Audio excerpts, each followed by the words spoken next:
The market is dancing on a knife's edge, Michael stated last year because he recognized that investors started taking a lot more unsupported risk. This means investors are willing to tolerate more aggressive risks just to make the same money, which can become a big problem as riskier investments don't always turn out well. Investors are increasingly making speculative trades with borrowed money, as evidenced by increases in the S&P 500 index that match margin debt levels. It's simply not sustainable, and a crash is all but inevitable. So does this mean that we are going to see a serious recession in late 2022? According to Dr. Michael's predictions, things could be headed that way if things don't change anytime soon. Keep watching until the end to see what is at play when it comes to a recession, according to Dr. Michael Burry. Before we dive into it, it would mean the world if you gently tap the like button if you're enjoying the video so far, as it takes a lot of time to put this together for you. Thank you.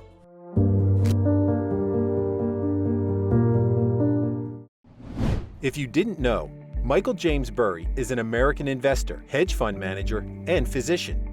He is best known for being amongst the first investors to predict and profit from the subprime mortgage crisis that occurred between 2007 and 2010. In 2013, Burry reopened his hedge fund called Scion Asset Management, filing reports as an exempt reporting advisor, ERA, active in the state of California and approved by the SEC. He has focused much of his attention on investing in water, gold, and farmland. Burry initiated short positions on Tesla before or around early December 2020, according to a now deleted tweet, and likely added his short positions after the market cap of Tesla surpassed that of Facebook. Burry predicted Tesla stock would collapse like the housing bubble, saying that my last big short got bigger and bigger and bigger, and taunted Tesla bulls to enjoy it while it lasts. In May 2021, it was reported that he held puts on over 800,000 shares of Tesla. In October 2021, after a 100% rise in Tesla's stock value, he revealed he was no longer shorting it. During the second quarter of 2021, he is reported to hold puts on almost $31 million on the ARKK ETF Innovation Index managed by ARK Invest. The Scion Asset Management chief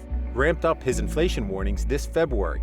He cautioned that stimulus checks, the Federal Reserve's continued pumping of liquidity into the markets, and the reopening of large parts of the economy were likely to drive prices higher. Burry highlighted America's inflation woes in the 1970s and Weimar Germany's hyperinflation in the 1920s as cautionary tales about the risks of soaring prices. He also flagged Warren Buffett's description of inflation as a tax on capital, saying it discourages companies from investing by reducing their real returns and acts as an implicit tax on investors by eating into their purchasing power. In mid-February 2021, Michael put his market predictions in blunt terms. He stated that the market is dancing on a knife's edge because investors are taking on unsupported risk. They are making speculative trades with borrowed money, as evidenced by increases in the S&P 500 index that match margin debt levels.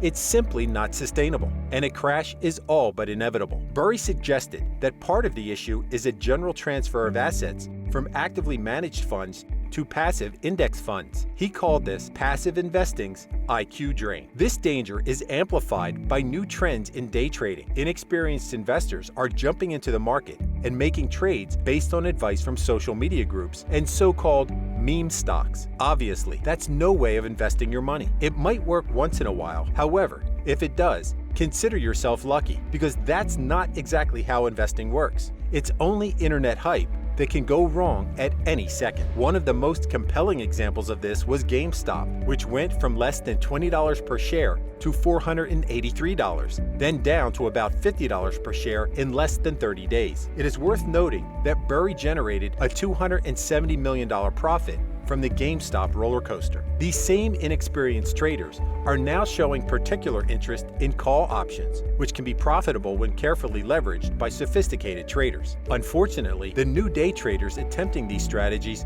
are deliberately taking high-risk positions with what appears to be a lack of concern for potential consequences. So next time, before you put your hard-earned money into something that you don't fully understand or know what are the potential risks, is that you do your research, especially with how volatile the markets have been. The time you put into your research will be very much so worth it. I'm sure you saw that through the recent fall of LUNA and UST.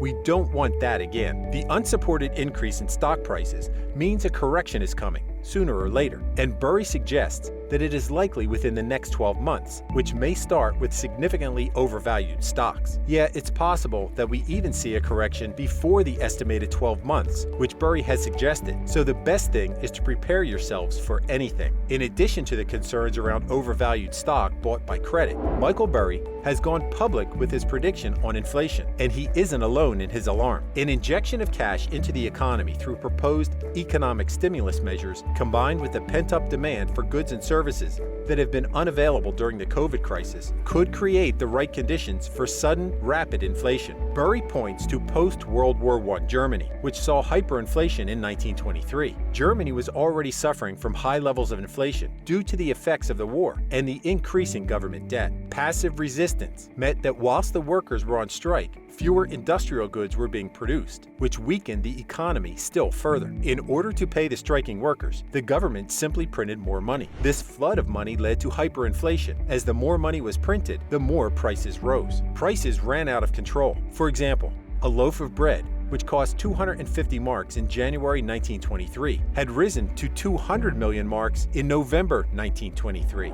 By autumn 1923, it cost more to print a note than the note was worth. Workers were often paid twice per day during the crisis because prices rose so fast that their wages were virtually worthless by lunchtime. Burry says that there was an 8-year buildup before the 1923 collapse, and he sees parallels in the events from 2010 to 2021. Essentially, he suggests that the United States is following in Germany's footsteps with its modern monetary theory, MMT-based policies. Trillions in economic stimulus funds and the reopening of shuttered businesses will cause increases in the cost of labor and the cost of goods sold, which can only end in a painful, unsustainable level of inflation. What do you guys think? Do you agree with Burry on this one? Let me know your thoughts below. I would love to hear what your thoughts are in the comments below. So let's end with a few of Michael Burry's predictions as regards to the stock market.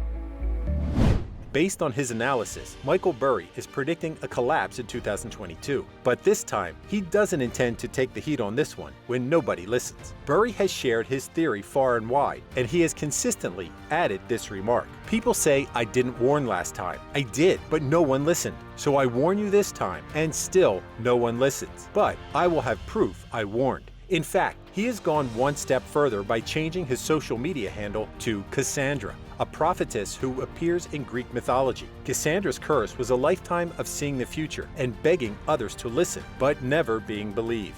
This is his tweet from March, stating that the S&P 500 states that we are reaching new lows and then lower lows, up to 10% lower than the low in 1975.